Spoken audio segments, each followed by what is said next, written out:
Dr. Sam, I'll let you kick it off.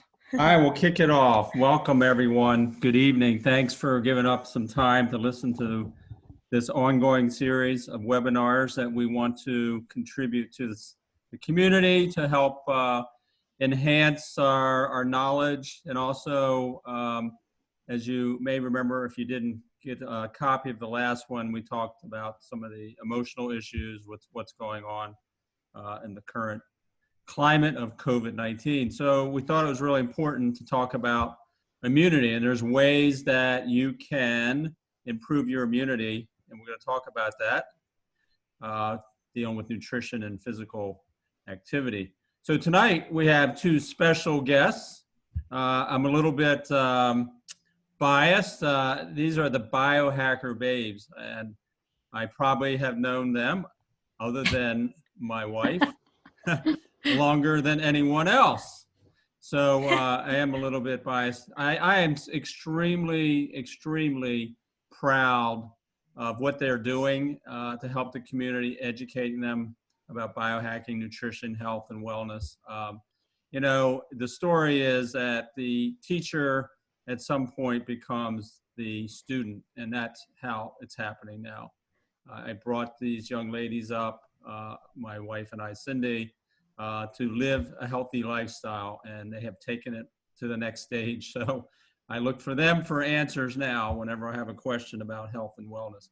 So Renee is my youngest, and her older sister, Lauren, are going to give you an amazing evening of information. So pay attention.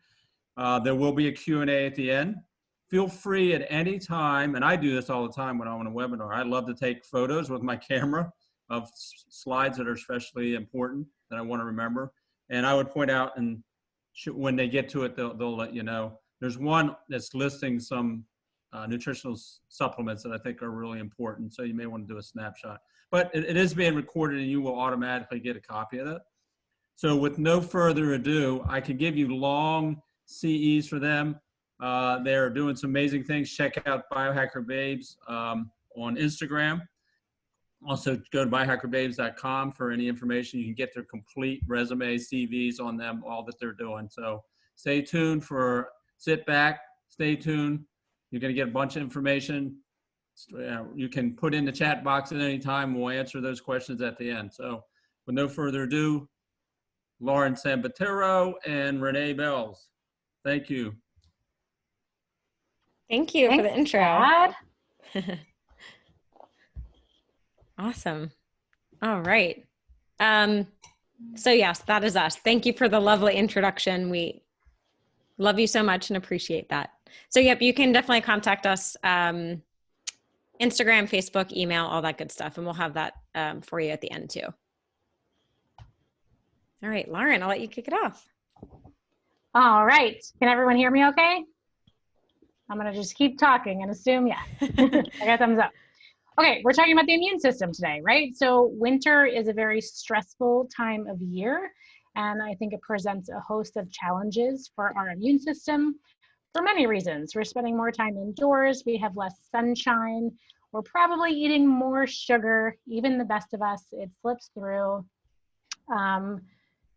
Our environment changes, so we have quite a challenge ahead of us. So the goal of this presentation is to learn how we can strengthen our immune system and really make our body's internal or inner environment able to handle viruses, parasites, bacteria, anything that comes our way.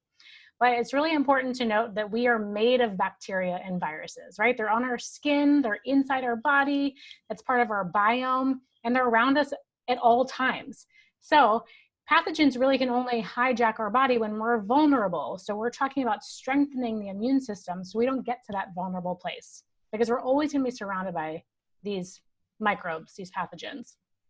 So I like to start with this, the germ theory versus the terrain theory. I've always thought this is really interesting.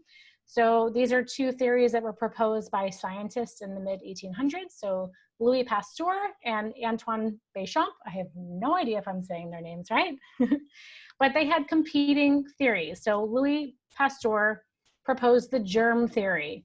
And that sort of argued that like any kind of germ that we are presented with would make us sick. And the terrain theory, which is Antoine Béchamp, basically argued that if your body is well and balanced, then if you are exposed to germs, which are a natural part of our environment, then your body will be able to deal with them. So we're not going to be susceptible to illness if your immune system is strong. A quote of his, he said, "The presence of germs does not constitute the presence of a disease." So with that, I think we can have some confidence and maybe release some fear. I know fear is a big part of 2020, but we can try to shed that and feel really confident that if we have a strong system, we can handle anything that comes our way. And we're going to give you the tools to do that.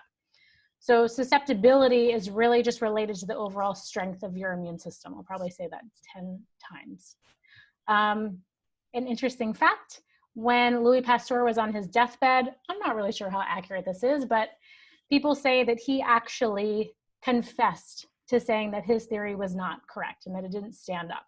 And he said Bernard was correct the entire time. The microbe, the germ is nothing. The terrain is everything. So as we get into this presentation, we know there's two types of immunity. There's innate and adaptive. And I don't want to get too sciencey, but innate is your rapid response. It's non-specific. Your adaptive is slower. It's a learned response to met pathogens. So without getting into the science, but we are going to talk about how we can strengthen your immunity by reducing your stress load, toxins, and then enacting the proper activity from things like natural killer cells, T cells, macrophages, white blood cells, all the things that are part of our innate and adaptive immunity. Renee. Great. Yeah, I think that's so fascinating and so important to cover. So what we'll really be covering tonight, this is a good overview. These are all the factors that really play a role in your immune function. There's not really anything that we do that doesn't affect our immune system. So just a quick overview, we're going to be covering sleep, movement, supplements, sunshine in nature, nutrition, and even hormesis, and then positivity. So these are all the factors that we're going to cover tonight. Nothing should be overlooked when we're looking at the immune system. And a really important fact we just wanted to mention, everything on this list also supports your gut microbiome. So a healthy gut microbiome is really going to help you to fight off these pathogens, because we know almost 80% of our immune system is in our gut. And I think a lot of people think, oh, gut microbiome, okay, let me take some probiotics or eat some sauerkraut. But everything on this list impacts your microbiome. Healthy gut, healthy immune system, healthy brain, it's all connected. So we're going to cover all of these factors. And I love this little picture of the guy kind of like battling off these viruses.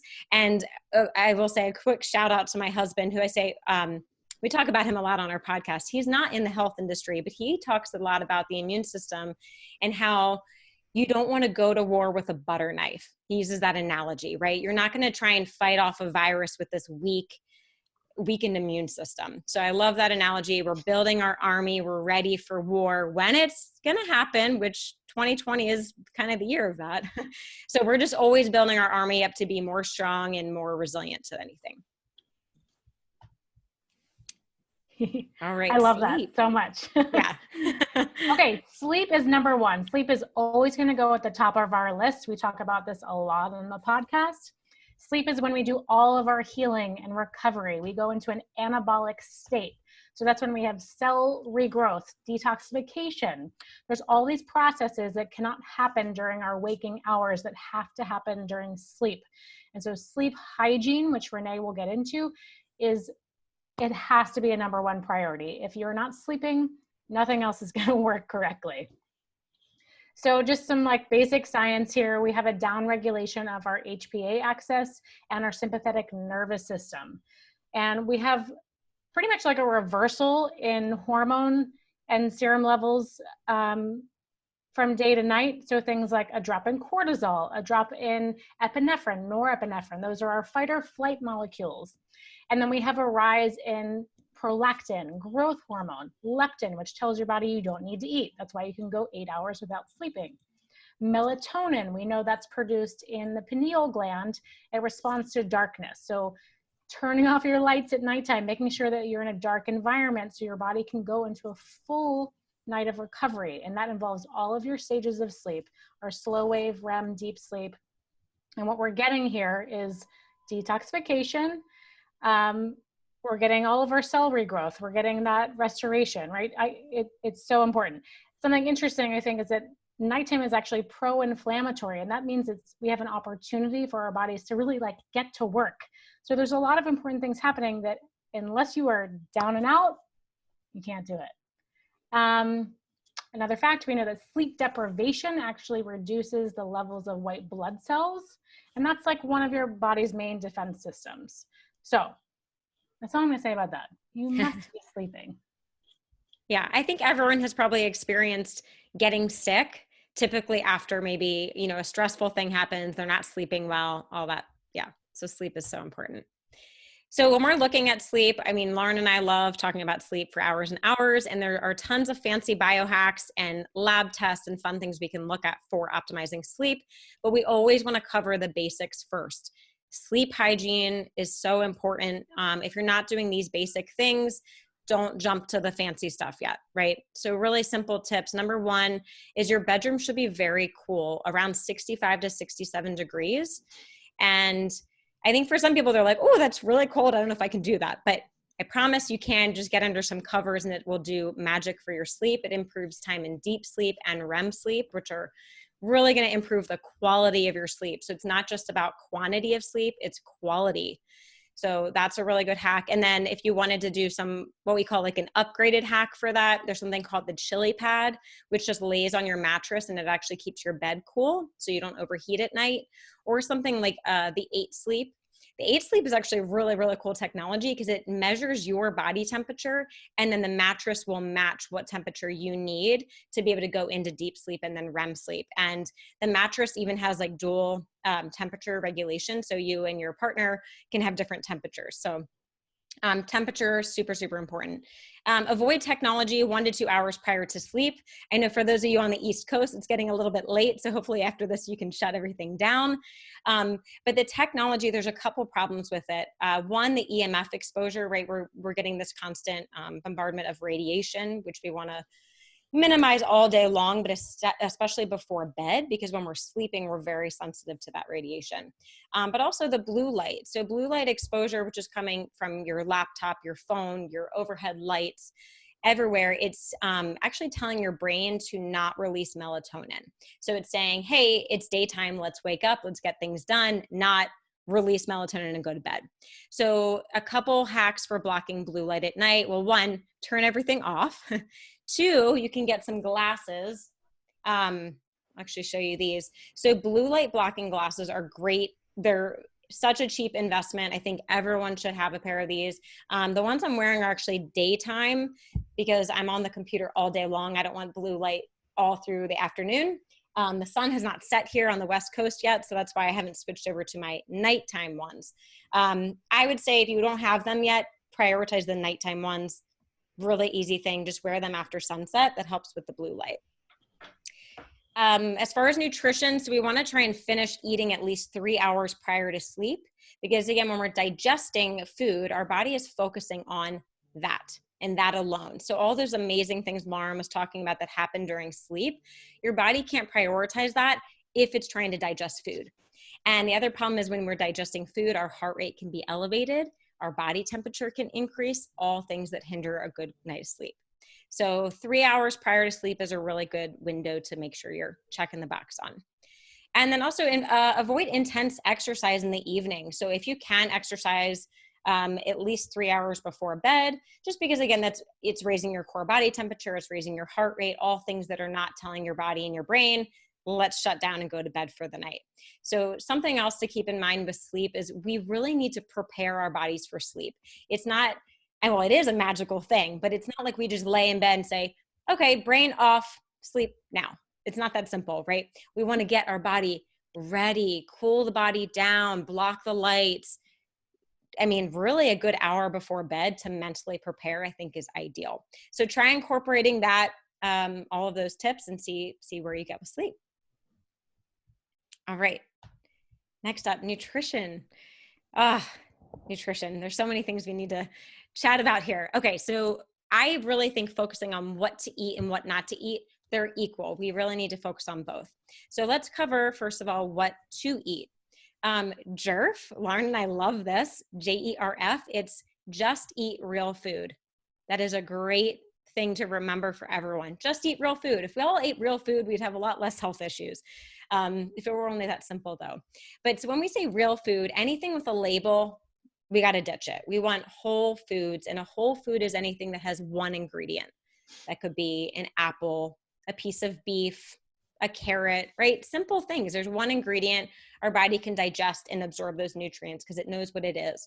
When you're picking up something more processed with 15 ingredients, your body's like, whoa, whoa, whoa, whoa. I don't even know what is happening here, right?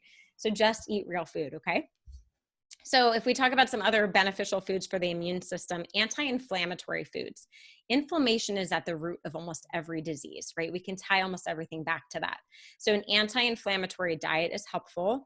And this can be different for everyone, right? Like maybe tomatoes are inflammatory for me, but they're not for Lauren, right? We'll talk about the personalization in a minute. But overall, great anti-inflammatory foods are going to be all your superfoods, right? Your ginger and turmeric, blueberries, walnuts, salmon, things are high in omega-3 fatty acids. Incorporate as many of those every day as you can. And really, honestly, just Google anti-inflammatory foods. You'll find this like amazing, beautiful list of foods, and just try to incorporate a couple of those every day. Fermented foods. So this goes back to the gut microbiome, right? So these fermented foods are what's going to provide the natural probiotics for our gut. I'm sure everyone is familiar with probiotics and why we need them. But fermented foods, if you have some digestive issues, they might be problematic. So just be aware of that. But if you can try to incorporate maybe 1 tablespoon of something like kimchi or sauerkraut once a day, that's a great way to get that in. Vitamin D rich foods, we're going to cover that in a few slides, so just know that's coming. Bone broth, again, really good for healing the gut. So it's all going back to the gut, right? So it's also very high in collagen, and collagen's all the rage as well right now, I think. And it's really good for our hair, skin, nails. The women love that as well. But side note about bone broth, quality is super, super important here. So you want to make sure, well, if you can make it yourself, that's even better. But if you are buying it, make sure it's from grass-fed, pasture-raised animals, because bones, just, humans and animals the same, we hold heavy metals in our bones. So if we're then buying bone broth from an unhealthy animal, we're then consuming that. So just something to keep in the back of your mind.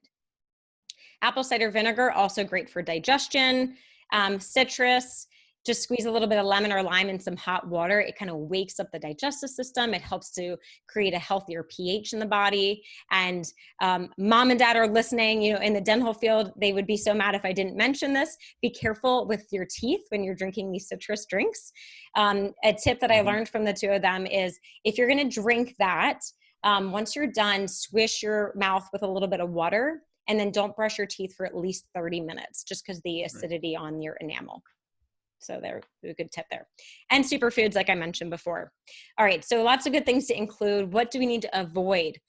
Sugar and alcohol, I'm gonna kind of tie those together because both of those suppress our immune system for hours. So next time you wanna pick up that cookie, just think like, do I really wanna shut my immune system off for the next 7 hours? Probably not, right? The other problem with alcohol is our body will prioritize metabolizing alcohol over anything else. So if we're eating a nice meal with a drink, the body's not going to worry about that food. It's going to say, hey, we have this toxin, we got to get rid of it immediately. So it becomes the priority, which is not good for so many reasons. Also processed foods, like I said before, just cut those out. I won't harp on that anymore. And then caffeine in excess. So we're going to dive in a little bit more about different types of stress. So stress isn't just like that mental, emotional. It can be eating the wrong foods, right? Caffeine can be the same thing. So caffeine is increasing cortisol, our stress hormone. And when we're in that stress state, the immune system is not working optimally. So we say in excess because I think a little bit of caffeine is fine depending on the individual. Maybe 1 cup of coffee in the morning. If you're a fast metabolizer, you might be able to have 2 cups. So it's really up to how you metabolize that caffeine. So just be careful of that. And then hydration, right? Our body is filled with water. We need to keep it that way. So water, herbal teas are great. Even kombucha. Lauren and I talk about this all the time. Kombucha, again, is in that fermented food family. Not for everyone. You have to be really careful with that, but just wanted to throw that in there because some people can tolerate it, right?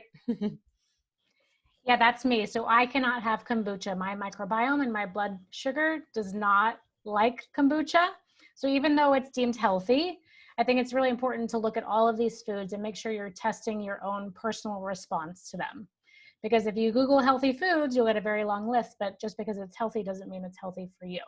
And I think what's not on this list is that a lot of people are avoiding gluten, and I think for good reasons, even if you don't have an intolerance to it. I don't think it's really providing a lot of nutrition. So it's probably good to avoid gluten. But what's happening now is there's this gluten-free movement where everyone's buying products that say gluten-free on them, which means they're coming from flours, from all kinds of things, from nuts, seeds, root vegetables. And what happens when you grind something down into a flour is it changes the digestion and metabolism. So you could actually have like a very severe blood glucose response by eating one of these gluten-free foods. So just to reiterate, if it has a label, you probably want to ditch it. Or you can do some testing to find that out. Renee's going to mention that on the next slide. Yeah, definitely. So speaking of testing, we like to call this upgraded nutrition. So once you have all the basics down, we can dive a little bit deeper. Number one, fasting. Again, it's like everyone's talking about fasting, right? Amazing health benefits. We know it reduces systemic inflammation.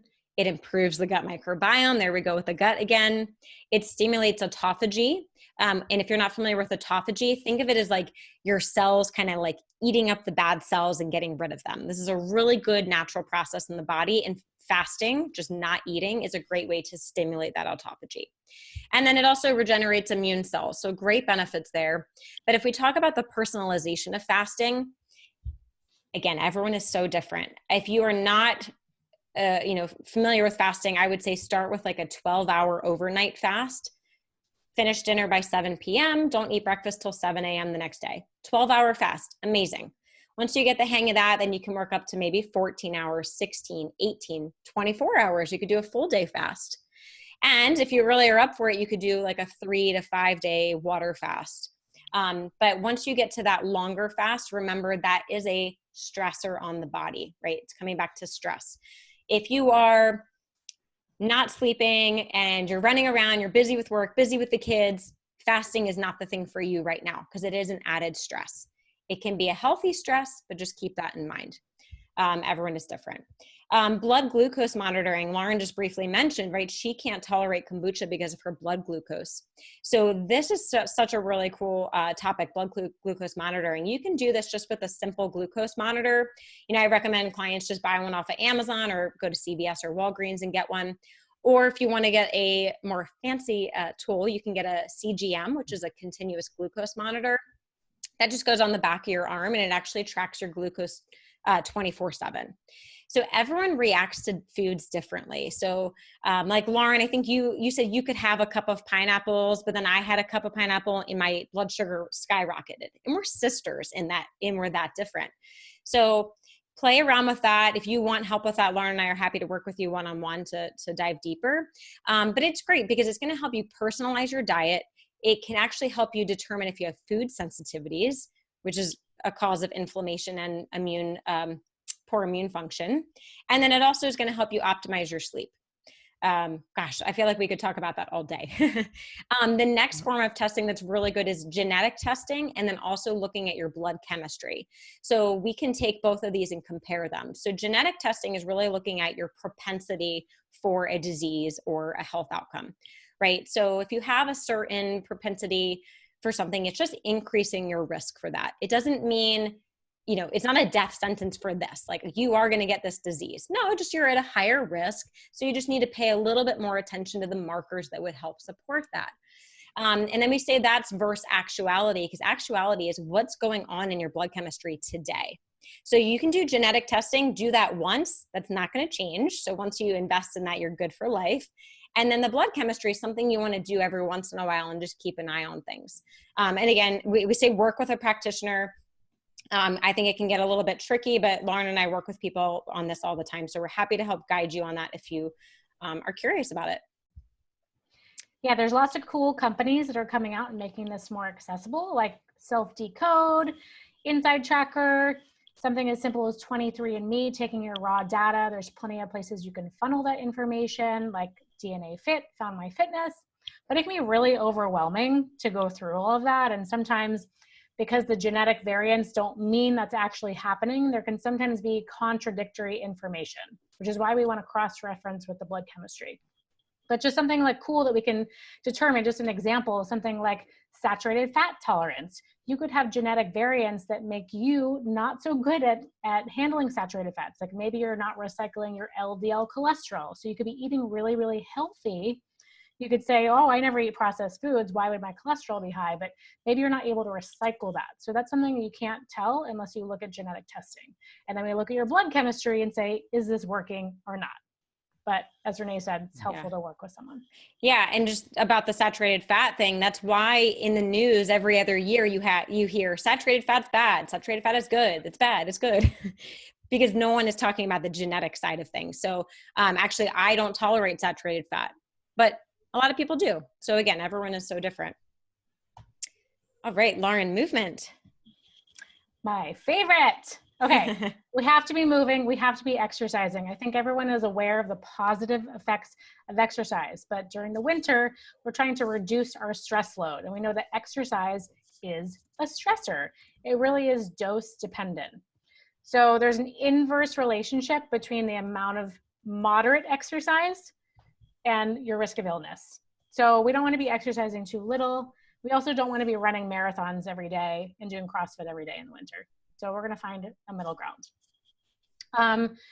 With acute bouts of exercise, that's generally less than 60 minutes. But again, it can be really personal. So tracking this, tracking your strain with something like a Whoop band, tracking your recovery the next day with something like an Oura ring or some HRV testing will help guide you to know, because an hour of exercise may feel fine for me, and maybe it's going to make Renee feel like death. You don't know. It's so personal. But in general, we get like this immune modulation where we get an increase in antibodies, white blood cells, which are our main line of defense.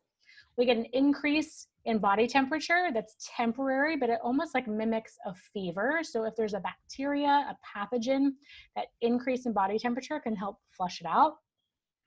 We're getting tissue oxygenation, right? We're getting increased blood flow. So you're literally just moving things through the body. So you're able to metabolize, excrete. We get some lymphatic drainage, not with all exercise, but something like rebounding where you get that pressure can help detoxify your lymph. We also get a decrease in stress hormones. So you'll probably have some decreased cortisol, but not if you exercise too much. So just again, things like marathon running, hopefully no one is doing a lot of that in excess, but we just want to find a balance, right? We want to stay active. We don't want to overdo it. Our immune cells are really responsive to acute exercise. Next one, Renee. This is Paul Chek.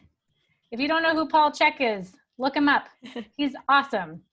So he's doing a thoracic mobilization. That's one of my favorite exercises. So you can keep up with your normal exercise routine, but if you feel like you're susceptible to illness, if you're getting really run down, if you're eating more sugar, if you're eating less, you probably want to favor more intelligent exercise.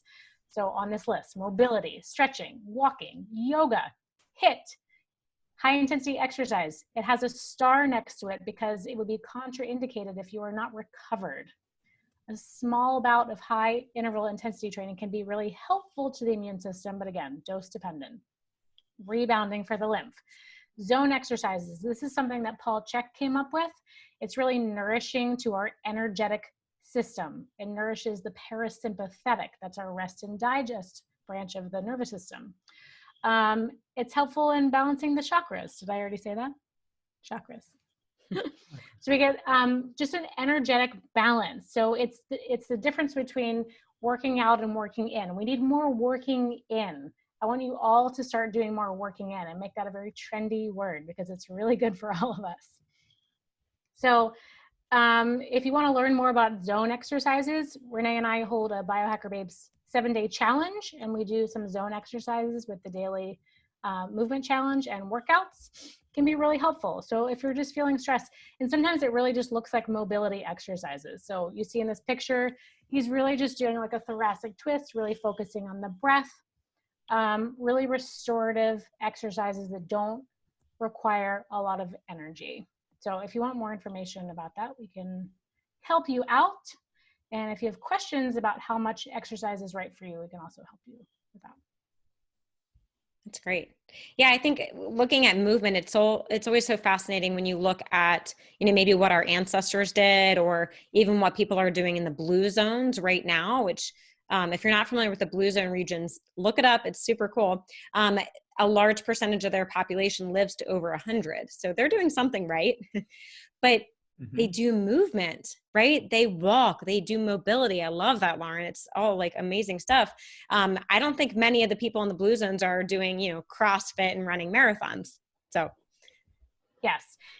Walking is one of the greatest things you can do for your health. And if we're talking about blood sugar response, which we should be talking about that has a major influence over our metabolic health and our risk for disease. So walking as much as possible is actually more helpful than just doing one solid hard workout. So if you're sitting at your desk all day long, waiting for that 6 p.m. hour strength class, you would actually do much better just by getting up every hour, walking a little bit, and then maybe doing like a 20-minute workout at the end of your day. So just moving more often. Yeah. Great. Sunshine. So there's two things that I really want everyone to take home tonight about sunshine. I think we were gifted with this amazing thing that we can get every day, but there's two things. So one, we do get vitamin D, but we also get circadian rhythm support. So two totally different things, but we need those every day. So let's start with vitamin D. Vitamin D is actually a hormone. So I don't know who started the vitamin train, but it's actually a hormone. We also hear the sunshine vitamin, which is great. However we want to think of it, we need it every day. But the best way to get vitamin D is from the sun. I mean, there's great supplements, there's foods, fatty fish, beef liver, a little bit from eggs, mushrooms, things like that. But the best way is the sun. So when our skin is exposed to the sun, our body actually uses cholesterol to then synthesize this into our body. Another reason we need cholesterol, but that's a whole nother story. So when you're getting your vitamin D from the sun, you want to think as much skin exposed as possible, and even no sunglasses. So getting that sunlight into our eyes is actually really important. That's more for circadian rhythm, but the more skin exposed, the better. And then the circadian rhythm side of things, the sun, obviously it rises and it sets for a reason, right? And we sleep when it's down. So we really should be, in that same rhythm as the sun. So first thing when you get up in the morning, within 30 minutes of waking, if you can get outside and get 20 minutes of sun exposure, even if it's cold out, even if it's just your face getting a little bit of sun, it's really about your eyes getting it. And no, you don't get it from the window. That doesn't count. So you want to get out in the morning, get that stimulation. It's going to increase cortisol and get your body going for the day. Also mood regulation. I know most people experience in the winter, they feel maybe a little bit more depressed, maybe more anxiety, more stress. A lot of that has to do with the lack of light. Maybe you're going into the office when it's dark and then you're leaving at night when it's dark and you're never seeing the sun. That's not natural for humans, right? We have evolved with the sun. We need it every day. So that circadian rhythm is really important. And you can see this image here. It talks about, the sunlight goes through your eyes, does all these amazing hormonal pathways, and supports our circadian rhythm. We're going to talk about that a little bit more on the next slide. So I love this map. It's interesting, but kind of scary, right, Lauren? Because let's see, Lauren is up here in New York. I'm down here in Vegas. So I just made the cutoff there. So this is where you can get vitamin D from the sun in the winter. So sorry and I think a lot of you are probably listening from the Northeast. It's going to be very, very difficult. You're going to need to go on a tropical vacation. You can tell your boss that you're going to need vitamin D. So you're going to go down to Miami or somewhere fun. But in the winter, so your options are, go south, or you can even get maybe a vitamin D lamp, something that's going to provide the UVB rays. And then when you can get vitamin D where you live, we really like this app called D-Minder. It's a free app, and it's really cool because you just plug in, it'll know where you are. You plug in like what your skin exposure is, Are there any clouds in the sky that day? And it'll estimate about how much vitamin D you're producing. So that's a great way to track your vitamin D. We also recommend testing your vitamin D pretty often, maybe every 3 to 6 months. And I really think for immune function, because that's what we're talking about tonight, right? For immune function, our vitamin D level should be above 50. Now, if you go to maybe a traditional doctor and they run your vitamin D, if it comes back at like 35, they're going to say, oh, you're fine. You're in the normal range. That's not healthy though. We want optimal. Does anyone want to be normal? No, we want to be optimal and thriving and healthy, right? So vitamin D around 50 to 80 is a good goal. And through the winter, like I said, I would test every 3 to 6 months. If you're not able to get it from the sun, the lamp, that's when I would start supplementing with vitamin D. And we're going to talk about supplements in a little bit here. But remember, just because you can't get vitamin D doesn't mean you can't get sunshine in the morning to support your circadian rhythm. Okay, so for those of you in the Northeast, still get outside. You can be in like a coat and a scarf, all that good stuff, and just still tell your eyes it's morning. Let's wake up. Okay, all good stuff to keep in mind. I do that every morning. Now with my coat on, I go to the roof with my beanie on. D-Minder is my favorite app, and it's very sad right now because my app tells me I don't have a vitamin D opportunity for the next 70 days. That's crazy. So I'm going to up my supplementation, but also the vitamin D lamp, like Renee said. Make sure you're getting the UVB because there's a lot of lights on the market, like Verilux, the Happy Lamp, which you're getting light stimulation, which is helpful for mood regulation, to avoid seasonal affective disorder, but you're not getting the UVB, so you're not going to get the vitamin D synthesis, which is important. Another thing to note is that there are genetic variants that can make you predisposed to a vitamin D deficiency. So even if you're eating all these vitamin D rich foods, taking your supplementation, your levels still may be low. So that's something important to check. Yep. And we both have that genetic variant. So definitely have to be careful. So like I said, remember circadian rhythm, vitamin D, and you need different lamps for that. All right. Nature and grounding. Everyone needs to go outside, which is very difficult in the winter. But if you can get your bare feet on the earth, we know that the earth holds a negative potential. There is bioelectrical stimulation in the environment. You can't get it unless your feet are on the ground, right? We're inside a lot of time, exposed to Wi-Fi, Bluetooth, toxins in our environment. So it's really helpful to get away with that, get away from it, and connect to the earth. I love this. Renee brought this up. The electric nutrition, right? The earth can provide electric nutrition, just like the sun can give us the sunshine vitamin. We're getting electricity from the earth. This is a great way to neutralize free radicals. We get free radicals from stress, from our jobs, emotional stressors, the food we eat, the air that we breathe, all of that. So if we can just step outside with your coat on and your hat on, put your bare feet in the grass. Another thing is connecting with nature is really helpful for supporting the microbiome. There's bacteria and microbes like in the dirt, in the soil, on the leaves. So if you take a walk, take a hike through nature or the forest, touch some stuff and don't come back and shower right away. Maybe you don't wash your hands right away. Those microbes are going to be absorbed through your skin. And there are studies showing that you actually can lower levels of inflammation, which we know is going to support the immune system.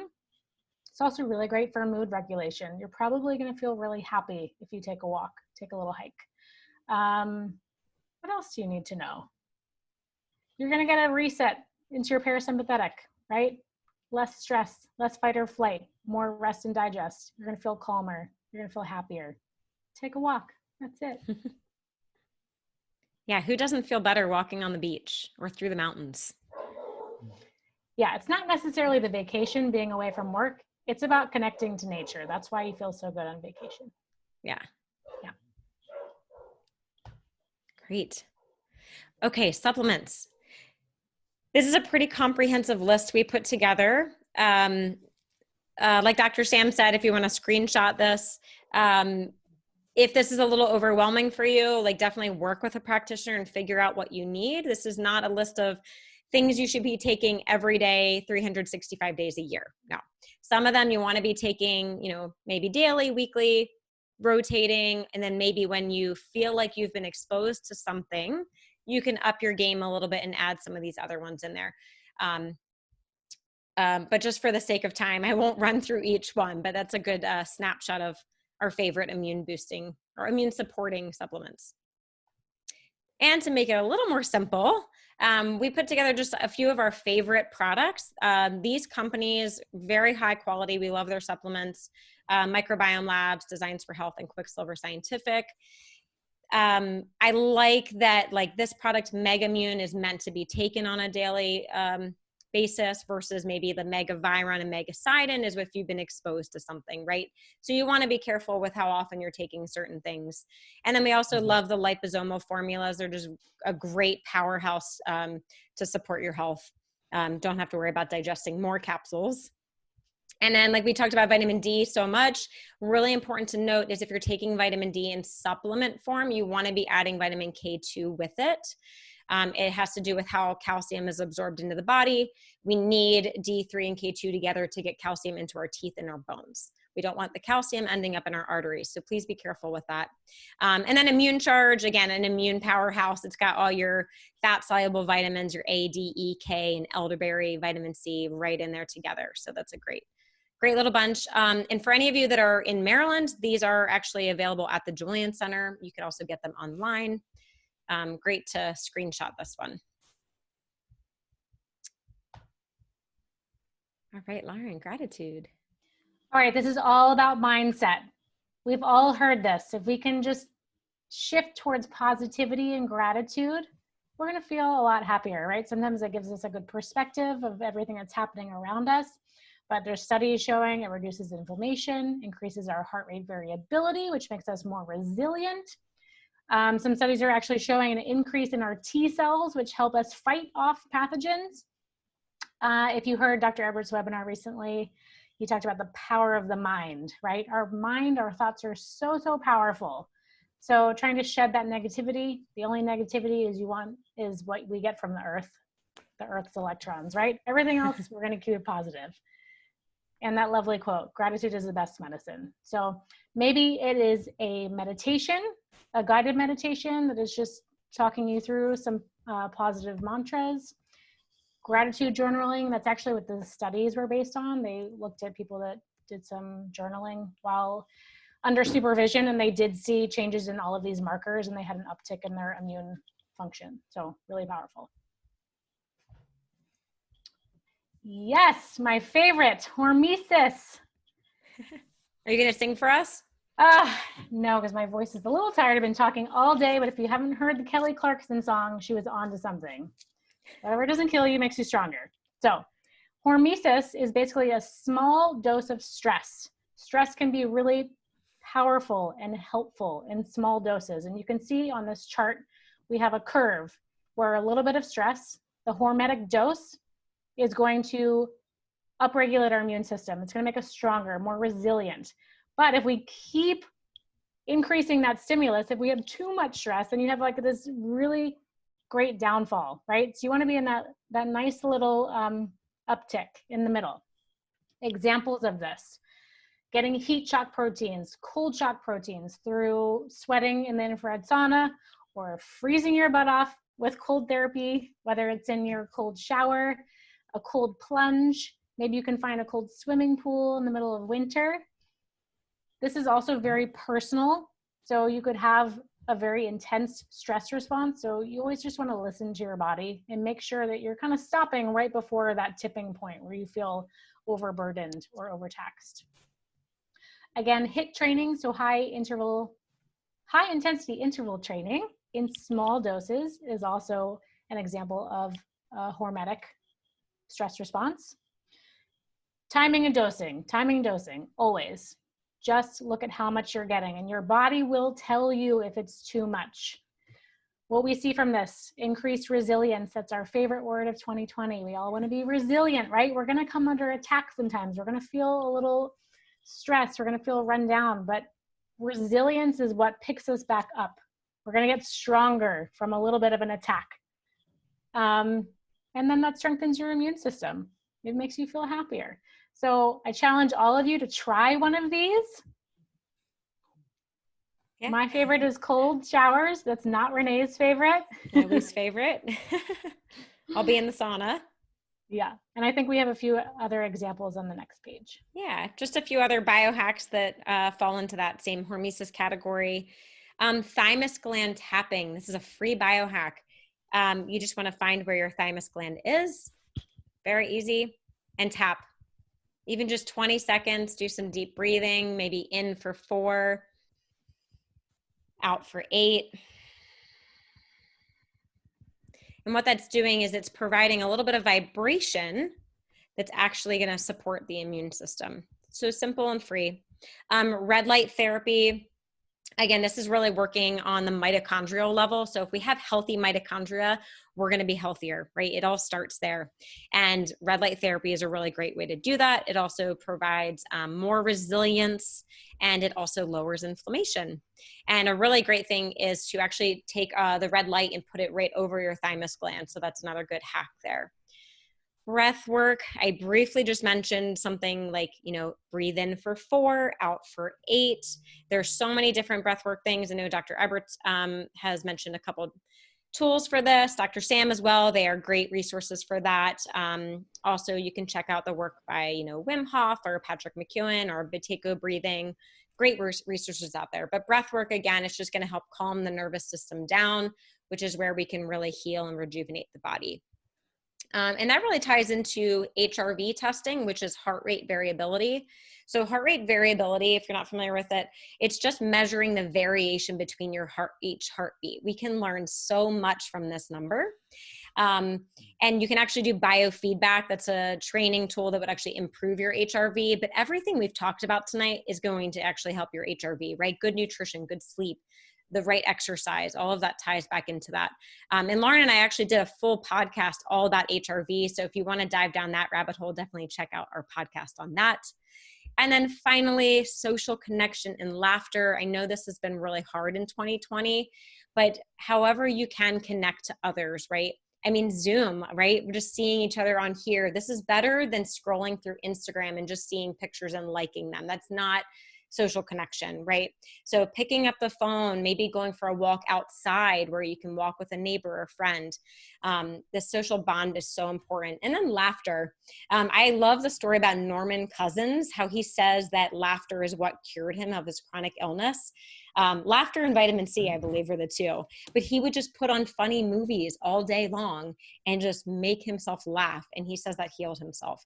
So even if you don't feel like it, just put a smile on your face, because your brain is listening to what is going on down here. Okay. So literally, if you sit there and you smile, like, you can't help but feel good. So just do it, right? Laugh a little bit. I have a little hack for that. If you really are still struggling, go on YouTube and look up the laugh chain. I think this was put up years ago, but they took recordings of people laughing, and then they recorded someone else watching that person laughing, which made them laugh. And then it goes on and on and on. It's impossible to watch this without laughing. Oh, that's amazing. A sad moment, watch the laugh chain. Okay. My go-to is usually cat videos, but. Or cat videos. I'm going to add that to a list of challenges. So everyone needs to try a small bout of hormesis, and everyone needs to watch something funny and laugh. Yes, because that's going to also decrease your stress hormones and increase your immune function. So all good stuff. All right. So a recap. I know we just covered a lot and we're running tight on time. Recap. So these are all the factors that really play a role in your immune system. Try and, like Lauren said, maybe take 1 or 2 things and try and incorporate them tomorrow or tonight. And remember, any way you can support your gut microbiome is going to support your immune system. And let's work smarter, not harder, right? We started this webinar saying we want to reduce the stress load this winter. We're under enough stress as it is in 2020, and it's only going to get worse as we go into the winter. Less is more. We want to reduce inflammation. We want to support our biome. That's going to strengthen our system and help us to be more resilient. So do not go for that 10-mile run if you're not feeling recovered. Get your sleep. And you can save all of these slides or watch the recording to have reminders, right? Less is more. Less is more. Yes. So if you want more information from us, you can find us on thebiohackerbabes.com. If you need to work with us to do maybe any genetic testing or to review your blood chemistry, to get a little bit more personal with blood sugar, with diet, with exercise, we can help you do that. Or our podcast, The Biohacker Babes, is a great resource if you just want to search for a certain topic.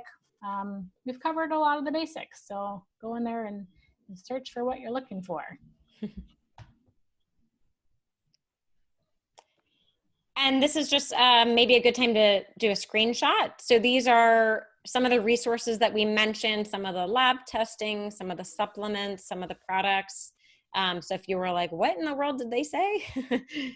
Here you go. Take a screenshot. You can also go to our website, thebiohackerbabes.com/resources, and we have all of our favorite goodies there. So it's really easy to find all that. And thank you so much for hanging in there. All right, we are going to open it up to questions. We still have, I think we might run over, let's do like 10 minutes of Q&A. So if anyone can stay a little bit late, we appreciate that. Great. So Jess said, videos of babies laughing is hilarious. I love that, Jess. That's a great one. Oh, yes. Yes, it's contagious. Okay, let me look Dad, do you want to moderate or can I just go for it? That's good. I was just going to say that one that I can think of was the two babies laughing at each other. Yes. Oh, And yes. standing in the kitchen and each of them's laughing at Right. Okay. That went around for a long time. I love that one. So Michelle asked about K2 with vitamin D. I think we answered your question, Michelle. Write into the chat if we did not, if you want us to expound upon that. Christy wants to know, best way to get back into exercising after chronic health issues without burdening the immunity. So zone exercises are going to be really helpful. Christy, I think you know some of those. Mobility work, I think is great. So it's sort of just like a lesser version of a workout, some body weight stuff, just moving your body through a full range of motion. You can still get your heart rate up without taxing your system. You'll still activate all of your muscles. So I would just avoid anything that's power related. I would avoid heavy loads, heavy strength. Going for a walk, even just like a light jog, but just keep it really minimal. But I think the mobility work and the zone exercises are going to be the most helpful. Great. Christy also asked for top tips for hacking a common cold. Renee, do you want to tackle that? Yeah, I would say number one is to jump on all of this ASAP. So what you do in the first 24 hours is going to really set you up for the rest of that. Unfortunately, what you typically start on day 2 or day 3 of a cold, it's going to drag out a little bit longer. So what I personally do on day 1, I start with Omka, which is a homeopathic remedy for a cold. I think they have a flu one too. I start on that immediately. I also use zinc acetate lozenges, and I'll do one of these every 6 hours. It's a pretty high dose of zinc, so like I wouldn't do that unless you are sick. But the zinc acetate lozenges are a great fighter.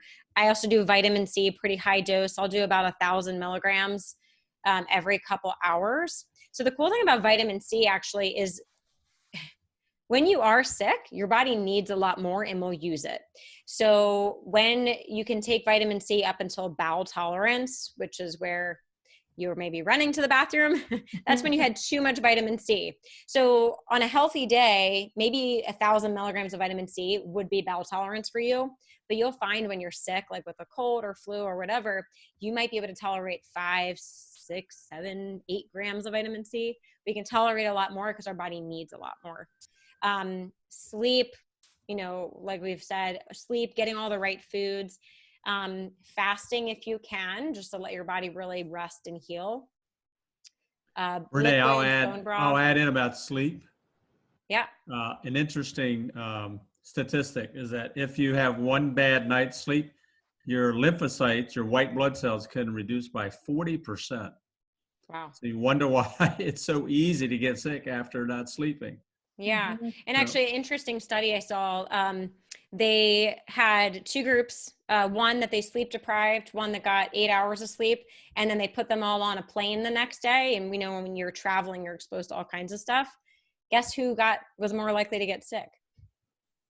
Sleep deprived. So don't jump on a plane after, a wild night out partying. It's like the worst thing you could do. Yeah, I know a lot of people that will stay up late packing and they're like, oh, I'll just sleep on the plane. Not a good idea. You want to get a good night's sleep before you get on the plane, always. Yeah. They also showed that study where they were sleep deprived versus food deprived. And those who were sleep deprived, they were rats. They died faster. Not that any of you are rats on here, but take that. Yeah, but I'll take it. And, the Guinness World Records, they took out the contest for who can go the longest without sleep because it's so dangerous. So hopefully that helps, Christy. We definitely have some more hacks, but I think that's a good start. And to tag on to that, Stephen, you asked, does raw honey boost the immune system? My answer would be yes, if you can get raw local honey. It's also really good for allergies if you're getting local honey because it's obviously taking the environment into consideration. But it does have sugar, so I wouldn't go crazy with it. But I think a little bit of raw honey is good. Yeah, it's great antioxidant properties, antibacterial, antifungal. Yeah. And I really like Beekeepers Naturals. Like they're not going to be local, so you're not going to get that benefit. But I like, they have the propolis product and all the different honeys. That's a good one, Beekeepers. They have that propolis spray. It was awesome for your throat. Yes. Let me go. Debbie asking about red light before bed or in the morning. I would say this is highly personal. So obviously we have less blue light from nature in the evening. So you can use red light, but if it tends to be stimulating for you, which I know for me, it's a little stimulating. I can't use it before bed, but it is very anti-inflammatory and it can feel really restorative to some people. So I would just experiment. But you could use it either morning or evening. I think it just depends on your own response. Yeah, and just to tag on to that, I try to use the red light on my face for skin health. I try and do that earlier in the day. And then if I'm going to use the red light at night, I'll put it, on my back or my stomach or my knee, where it's not shining in my eyes. That's just what has worked for me. Great question. Lauren, scroll back up. We had some questions that we missed at the top. Are there epigenetic factors that may place you at a higher propensity to certain viruses? Yes. Again, Self-Decode, that company we mentioned, they actually run, if I can say it, they actually run a COVID-19 panel. So looking at viral load, your risk of maybe being hospitalized, having respiratory issues, different factors. So if you're interested in that, Self-Decode. But even without the genetic testing, there are so many factors that we know increase your propensity, like higher body fat, right? That's going to increase your ACE2 receptors, which we know with the current virus is how your body receives that virus. Blood sugar dysregulation, having poor metabolic health is going to make you more susceptible. So I would say testing your blood sugar, cut down your inflammation without even any genetic testing. That's going to do a huge service. Great. Lauren, maybe a question for you. You mentioned don't do HIIT, high intensity interval training, if you're not recovered. How do you know if you're recovered? You have to listen to your body, but sometimes it's very hard because we are trained to just stick to the schedule that we've created for ourselves, right? So something like the Oura Ring that will read your sleep statistics. They give you a nice recovery score in the morning. It's like a grade for your sleep. You'll get an A, a B, a C, or a D. I would say if you got a C or a D, which is 70s, 60s, hopefully you're not lower than that, I wouldn't work out. It's kind of difficult to really know without the quantitative measures. Once you've done the quantification, then you'll be able to really match your physiological symptoms to the number. But I would say to get started, you really need to look at data. There are some free apps that will help you test HRV without paying for anything outright, but I would recommend the Oura Ring. Me too. So if we can close up here, it was an excellent presentation. Did we get all the questions, There's Renee? We have a two more few more. We have a two few more Okay, more. questions. Let's do that. Claudia and Dave. Hi, Claudia and Dave. What are the pros and cons of the type of diet that suggests that you eat every 2 or 3 hours to keep up your blood sugar versus the diet that suggests that you eat only for a period of 8 hours a day and then fast for the rest of the day? I know Lauren and I are probably so anxious to jump on this. Lauren, do you want to start? Yeah, I have not seen anyone with their blood sugar response or blood chemistry that responds to eating more often. So I think it's a complete fallacy that you need to eat 6 meals a day to keep your blood sugar up. Fasting is very powerful. Like, your digestive and metabolic system need to rest. Just like we need to rest and recover after a workout, we have to recover after eating. So I would say there are way more pros to spreading out your meals, maybe to a shortened window of eating, like time restricted feeding, or you can play with intermittent fasting unless you're under a lot of stress, which would mean your adrenals are probably stressed. I have not seen a lot of correlation with spreading out your meal times. I think it just leads to blood sugar instability. And the more blood sugar we have rampant in our body is just going to dampen the immune system. Mm-hmm. Yeah. Just to add to that, I always like to picture this blood sugar roller coaster, right? So when we eat, our blood sugar increases and then insulin comes in to bring it down. And then we eat and it comes in and brings it down, right? So every time we eat, we're seeing that increase.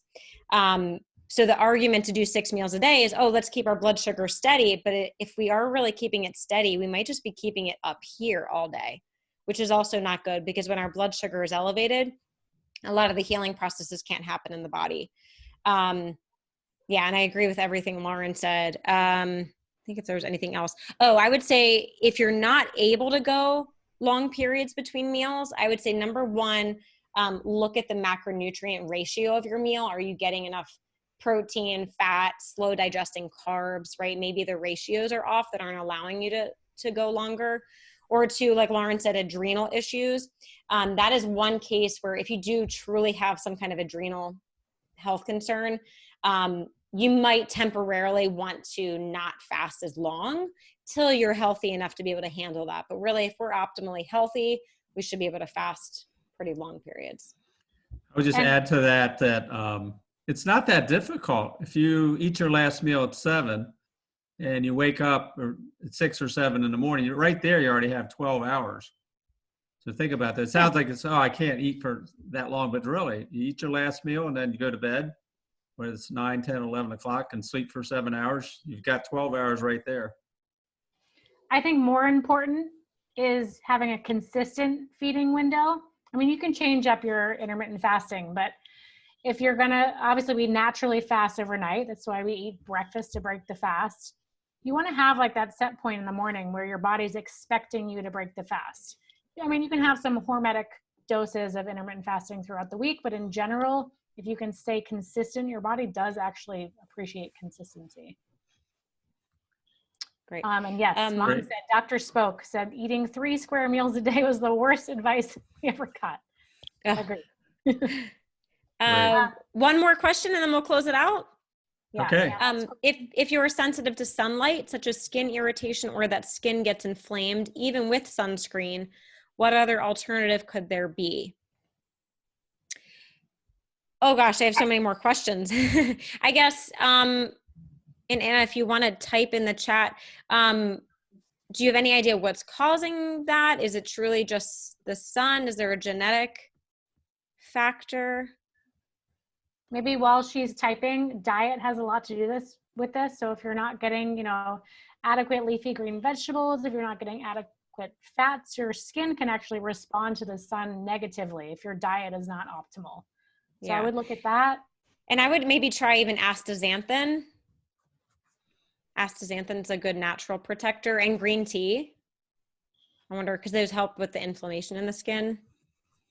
What about coconut oil? Yeah, I wonder if she could tolerate that. And then the other thing is looking into light therapy for skin health.